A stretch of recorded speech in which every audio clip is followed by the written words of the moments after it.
네, 봉독한 말씀입니다. 빌립보서 4장 10절에서 20절까지 말씀을 통해 하나님 때문에 감사합니다. 당신 때문에 감사합니다.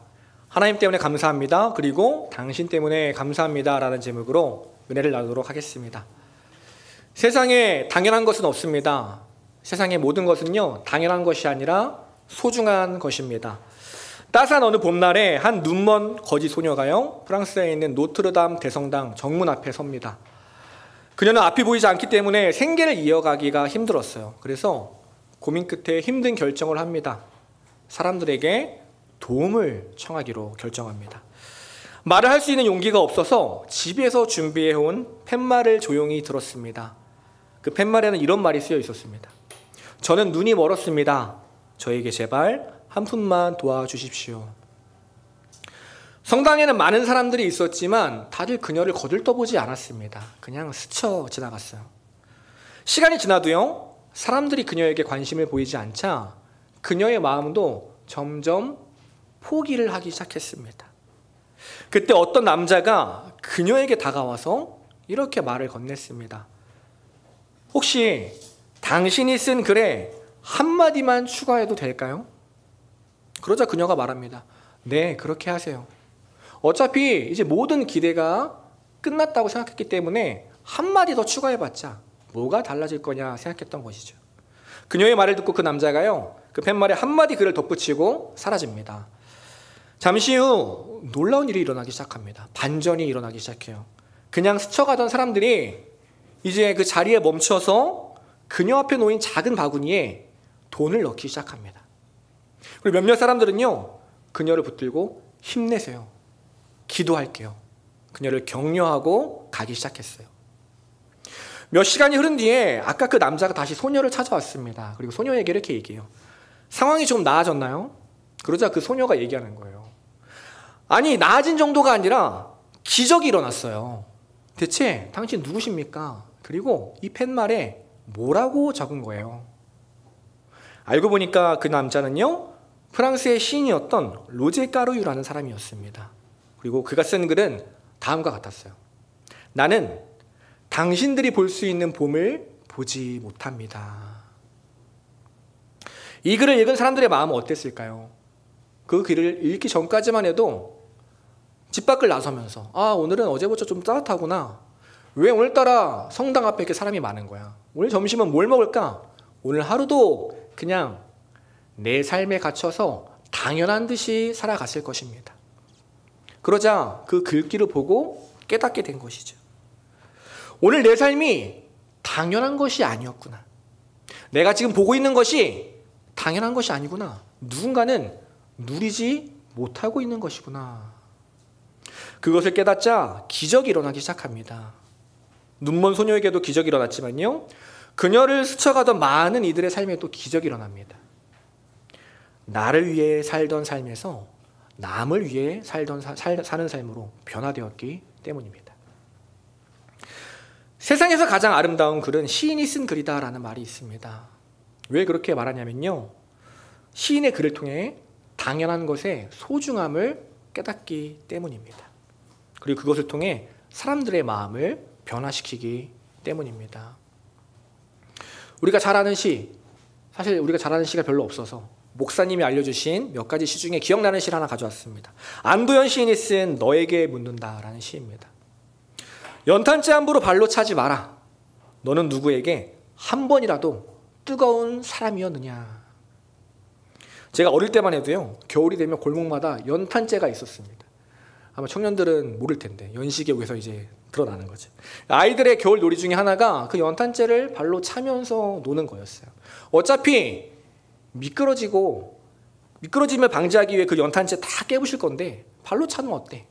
당연한 일이지, 괜찮은 일이지 생각했다는 거죠. 근데 한 번이라도 이 시를 읽어본 사람은 어떨까요? 까맣던 연탄재가 하얗게 변한 것은 바로 나 때문이었구나.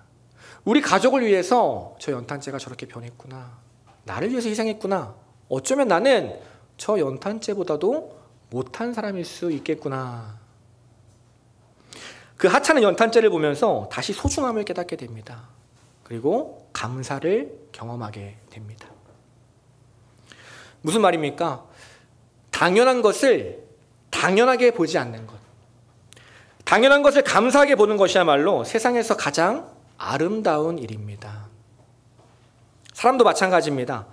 당연한 것을 당연하게 보지 않는 사람, 당연한 것 안에서 감사함을 발견하는 사람, 그 사람이야말로 세상에서 가장 아름다운 사람입니다. 웨이터의 법칙이라는 것이 있는데요.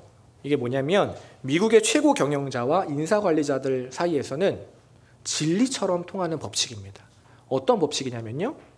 만약 누군가가 관리자인 당신에게는 잘 대해주지만 웨이터에게 또는 종업원에게 거만하게 대한다면 그 사람은 절대 좋은 사람이 아니라는 것입니다. 그런 사람은 절대 뽑으면 안 된다는 거예요. 그게 바로 웨이터의 법칙입니다. 우리 청년들도 기억하시기 바랍니다. 우리 자매님들. 좋은 형제 만나고 싶으면 먼저 식사부터 하는 거예요. 순댓국집, 떡볶이집 가서 이 사람이 종업원에게 어떻게 하나 알아보는 거죠. 소중한 것을 당연하게 여기는 사람이 아니라 당연한 것에 감사하는 사람이야말로 진짜 아름다운 사람이라는 것입니다. 성도도 마찬가지입니다. 진짜 아름다운 사람, 진짜 아름다운 성도는 어떤 사람이냐면요. 당연한 것 가운데 소중함을 경험하는 사람입니다. 당연한 것에 감사할 줄 아는 사람입니다. 감사를 놓치지 않는 사람, 그 사람이 바로 아름다운 성도입니다. 그래서 하나님은 우리에게 이렇게 말씀하시죠. 우리가 잘 아는 말씀인데요. 데살로니가전서 5장 18절이에요. 범사에 감사하라. 이것이 그리스도 예수 안에서 너희를 향하신 하나님의 뜻이니라. 우리를 향한 하나님의 뜻이 뭐냐면 다른 어떤 것이 아니라 범사에 감사하는 것이다. 우리에게 말씀하십니다. 그것이 가장 아름다운 삶이기 때문입니다. 오늘이 맥주감사절입니다. 하나님이 우리에게 절기를 허락하시는 이유, 하나님이 감사받기 위해서가 아니라 바로 우리 때문입니다. 만약에 절기가 없었다면요, 우리는 또 2022년 또 금방 지나갔네, 열심히 살았네, 대견해, 내 생각 가운데 당연하게 여기며 살았을 거예요. 근데 절기가 있으니까 어떻습니까? 딱 예배 자리에 나왔는데 맥주감사절이라고 하니까 어때요? 내 힘으로 산 줄 알았는데 알고 봤더니 하나님께서 붙들어 주셨구나. 내가 열심히 산 것도 맞지만 그것보다 하나님의 은혜로 내가 살아왔구나. 내 삶이 하나님 손 안에 붙들려 있었구나. 다시 깨닫게 되는 것입니다. 주일 예배도 마찬가지죠. 지난 일주일 동안 당연하게 살아온 줄 알았는데, 그냥 내 힘으로 살아온 줄 알았는데, 예배에 딱 앉아서 찬양 딱 시작하자마자 할렐루야 소리 듣자마자 맞다. 또 내가 주님 놓치고 살았구나. 내가 주님 손 안에 있었는데 그 은혜 또 놓치며 살았구나. 내가 내 힘으로 내가 주인 되어서 살았구나. 예배를 통해 다시 깨닫는 것입니다. 한 주 동안 잔뜩 긴장하고 걱정하고 힘주며 살았던 인생인데요, 주일에 주님 앞에 나와서 내 삶이 주님의 손 안에 있음을 다시 한번 깨닫게 되는 거죠. 감사를 회복하게 됩니다. 한 청년이 지난주 구역 모임 때 이렇게 말을 했다고 하더라고요. 3주 동안 전도사님 설교를 들으니까 목사님 설교를 들은 게 너무 오래된 것 같아요. 평소 그런 생각을 해본 적이 없는데 목사님 설교가 듣고 싶어요 라고 얘기를 했다는 거예요. 매주 목사님이 설교하실 때는 몰랐어요. 당연한 건 줄 알았어요. 근데 목사님이 안 계시니까 어때요? 소중함을 알게 되는 거예요. 저도 그렇습니다. 저도 매주 교회 오면 당연하게 목사님 말씀 듣는 줄 알았는데 안식월 되니까 아는 거예요. 이게 당연한 게 아니구나. 목사님 말씀 전하시는 게 당연한 게 아니구나. 감사한 거구나. 목사님이 우리와 함께 하시는 게 당연한 일이 아니구나. 감사한 일이구나. 맥주감사절이 이렇게 기쁜 날이구나. 다음 주부터 목사님 설교하시는 게 이렇게 기쁜 거구나. 깨닫게 되는 거죠. 아멘. 앙드레 지드라는 소설가가 이렇게 이야기를 했다고 합니다. 시인의 능력이란 당연한 것에도 감동할 줄 아는 것이다. 당연한 것에, 작은 것에 감동을 할 줄 아는 게 시인의 능력이라는 거예요. 저는 이 말을 이렇게 바꾸고 싶습니다. 성도의 능력이란 당연한 것도 감사할 줄 아는 것이다.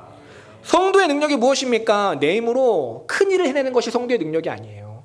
당연한 것에도, 하찮은 것에도 감사하며 살아가는 것, 그것이 바로 성도의 능력입니다.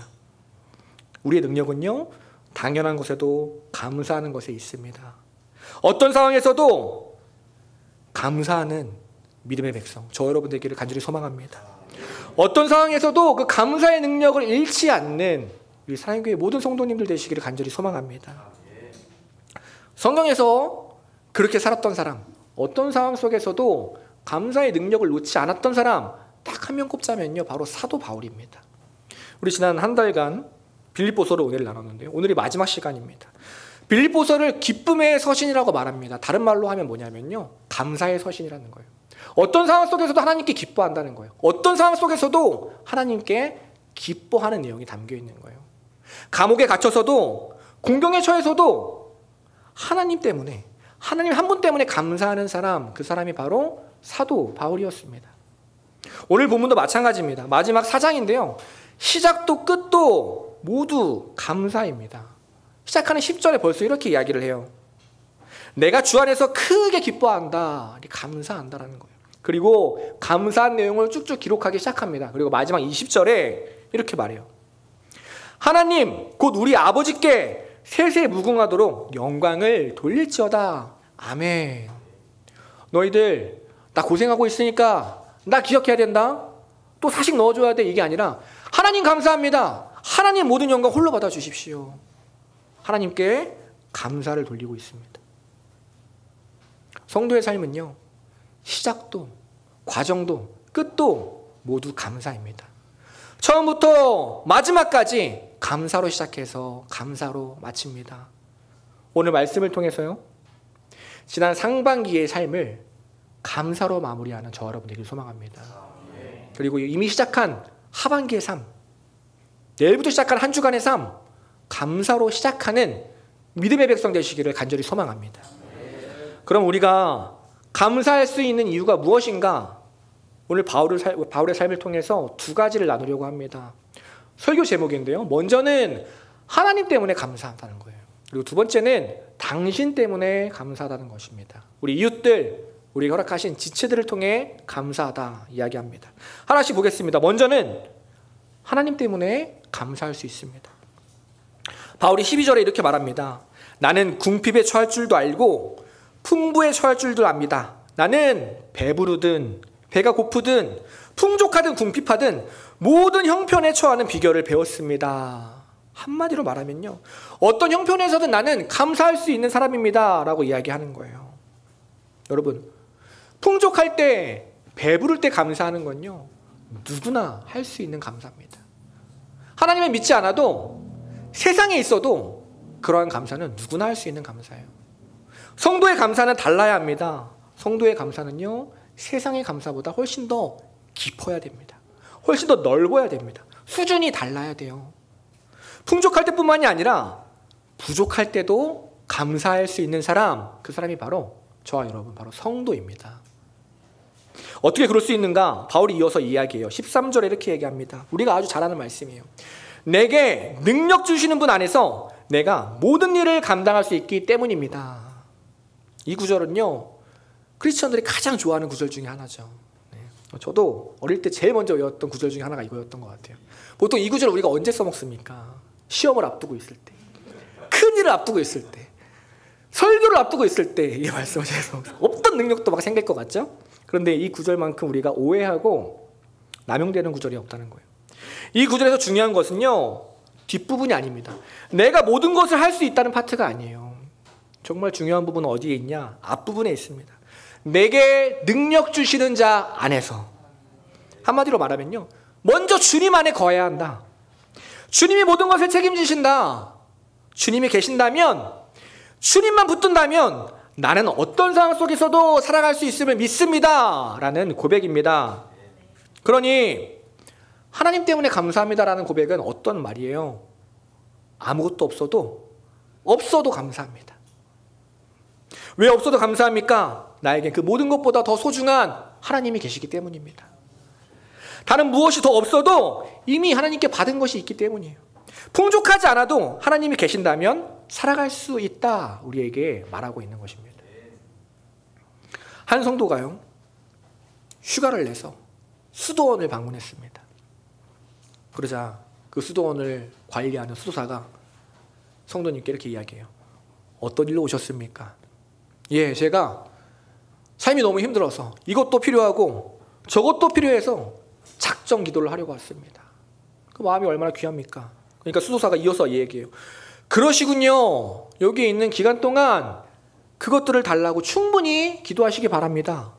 그런데 이 수도원에서 배워야 할 것은 그것이 없어도 살아가는 방법입니다. 사랑하는 여러분, 하나님께 많은 것을 구하시기 바랍니다. 목사님이 말씀하시는 것처럼 돈 많이 벌게 해달라고 마음껏 구하시기 바랍니다. 그런데 여러분, 무엇보다 그런 것들이 없어도 하나님 때문에 감사하는 삶을 살아가는 하나님의 백성 되시기를 간절히 소망합니다. 내가 간절히 구하는 것이 이루어지지 않아도 조금 궁핍하고 부족해도 하나님 때문에 감사하는 삶이 되기를 간절히 소망합니다. 그것이 성도의 삶이기 때문이에요. 한 청년이 꽤 오랜 기간 취업을 준비했습니다. 정확히 말하면 재취업이에요. 퇴사를 했다가 다른 곳에 취업을 하기 위해서 준비를 했습니다. 그런데 기간이 생각보다 길어졌어요. 자기가 난 취업을 좀 늦게 해야지 하고 늦게 하는 거랑 취업을 좀 빨리 해야겠는데 하는데 늦어지는 거랑은 전혀 상황이 다르죠. 마음이 힘들잖아요. 열심히 취업을 준비하는데 정말 아쉬운 것은요, 최종 면접이 계속 떨어지는 거예요. 이 친구가 사회복지사인데, 이름은 얘기하지 않겠습니다. 사회복지사인데요, 과정이 많아요. 서류를 통과해야 되고, 서류를 통과하면 뭐 필기시험이 있고, 필기시험이 통과하면 인적성 검사가 있고요. 와, 저는 사회복지사가 그렇게 힘든 직업인지 처음 알았습니다. 그걸 통과하면 또 면접이 있어요. 수십 대 1, 거의 100대 1의 경쟁을 뚫고 최종 면접까지 가는 거예요. 근데 면접에서 계속 떨어집니다. 그것이 한두 번이 아니고요, 열 몇 번 동안 계속 그러는 거예요. 그러니 옆에서 지켜보는 저도 마음이 속상하죠. 당사자는 얼마나 마음이 아플까요? 얼마나 속상할까요? 근데 이 친구가요, 그 면접을 준비하는 동안, 계속해서 취업을 준비하는 동안 저와 몇몇의 청년들과 함께 훈련 학교를 진행했습니다. 함께 묵상을 하고요, 통독을 진행했어요. 매일 저녁마다 받은 은혜를 나누고 감사 제목을 나눴습니다. 근데 여러분, 말이 감사지 열 몇 번 면접 떨어지고 왔는데 어떻게 감사합니까? 감사가 아니라 불만이 터져도 할 말이 없는 삶이죠. 그런데 이 친구가요, 그런 상황 속에서도 감사를 나누더라고요. 이 친구가 나눈 감사의 내용이에요. 우여곡절에 많았던 야곱의 삶을 끝까지 지켜주신 것처럼 나의 삶도 계속해서 지켜주실 것을 깨닫게 하시니 감사합니다. 면접에서 떨어지고 온 친구가 이런 감사를 하는 거예요. 나는 부족하지만 내 안에 계신 하나님은 완전하시니 그것을 믿고 기대하며 나아갈 수 있음에 감사합니다. 이런 감사가 올라오면요, 이 친구를 떨어졌구나 딱 제가 아는 거예요. 직접 그 친구가 나눴던 감사를 제가 적어온 것입니다. 잘 돼서 감사합니다, 무언가를 얻어서 감사합니다가 아니에요. 없어도 감사합니다. 얻지 못해도 하나님이셔서, 나에게 하나님이 있기 때문에 감사합니다라고 고백하는 거죠. 이 삶을 보고요, 제가 이 친구의 삶을 지금 하나님께서 붙들고 계시구나, 선한 길로 인도하고 계시구나. 언제가 될지 모르겠지만 이 친구 하나님께서 크게 사용하시겠다. 그리고 바로 이틀 전에 첫 출근을 했습니다. 그런데 제가 그 친구한테 이렇게 얘기했어요. 첫 출근을 했지만 그럼에도 그곳에서 구하는 대로 안 될 수 있다. 너가 원하는 대로 안 될 수 있다. 공경에 처할 수 있다. 그럼에도 하나님 때문에 감사하는 믿음의 청년 됐으면 좋겠다. 그것을 위해 기도해 주시기 바랍니다. 또 우리 모든 청년들, 우리 모든 성도님들이 매일의 삶 속에서, 공경 속에서도 하나님 때문에 감사하며 살아가는 믿음의 백성 되시길 간절히 소망합니다. 성도는 나에게 없는 부족한 99가지보다 내게 있는 한 가지 때문에 감사하며 살아가는 사람입니다. 반대로 나에게 99가지가 있는데도요, 부족한 한 가지 때문에 늘 불평하며 살다가 넘어진 사람이 있습니다.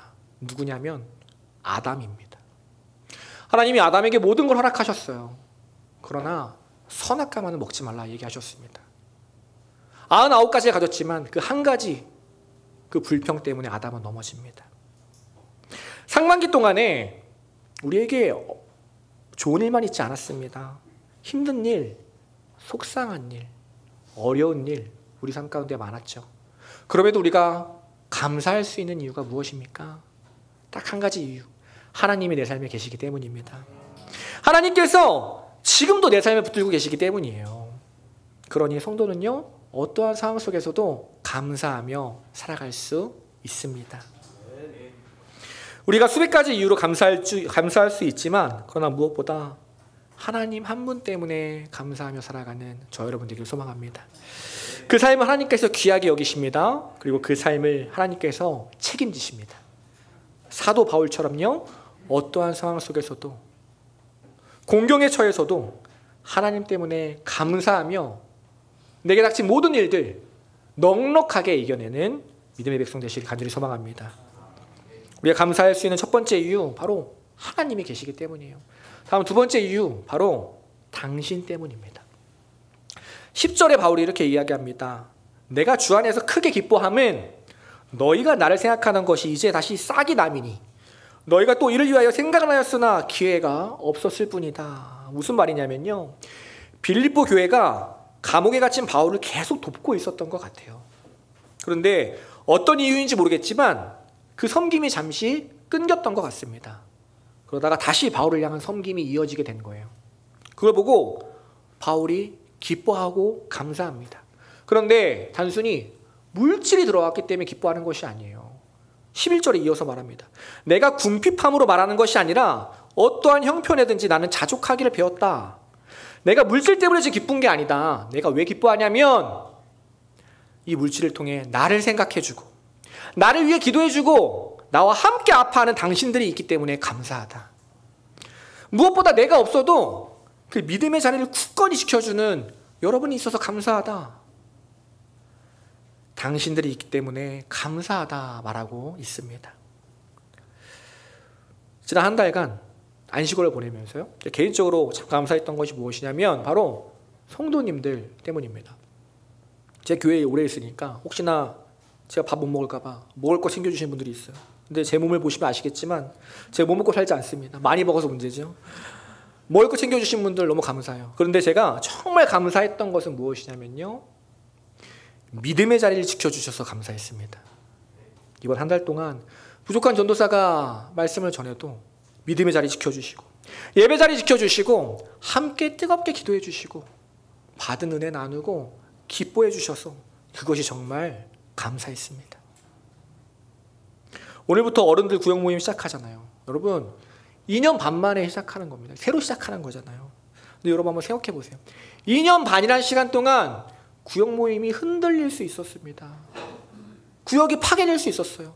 구역 교사님들이 다 도망갈 수도 있었어요. 근데 여러분 2년 반이라는 시간이 지났는데요, 다들 그 자리 그대로 있어 주셨습니다. 믿음의 자리를 굳건히 지켜주고 계셨어요.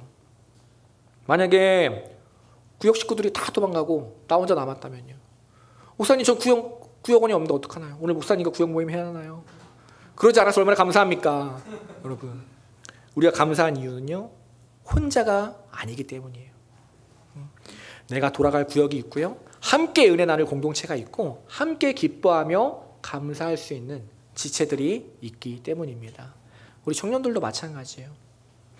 그러니 오늘 구역 모임 시간에 날 붙들어준 지체들에게 마음껏 감사를 나누시기 바랍니다. 끝까지 자리 지켜준 이웃들에게 마음껏 감사를 표현하시기 바랍니다. 저도 여러분께 감사합니다. 졸아도 교회 와서 졸아주시니 감사합니다. 그리고 무엇보다 지난 상반기 동안 하나님 안에서 믿음의 성장을 이뤄내 주셔서 감사합니다. 우리 교회가 하나님이 우리에게 주신 아주 소중한 공동체입니다. 물론 아직 부족한 부분이 많습니다. 연약한 부분도 많습니다. 그럼에도 우리가 기대하며 감사할 수 있는 이유는요, 그 모든 것들을 함께 이겨나갈 수 있는 우리 가족들이 있기 때문입니다. 이 시간 옆에 분들과 이렇게 한번 고백했으면 좋겠어요. 당신 때문에 감사합니다. 감사를 너무 안 해서 감사가 어색하죠. 한 번 더 고백합니다.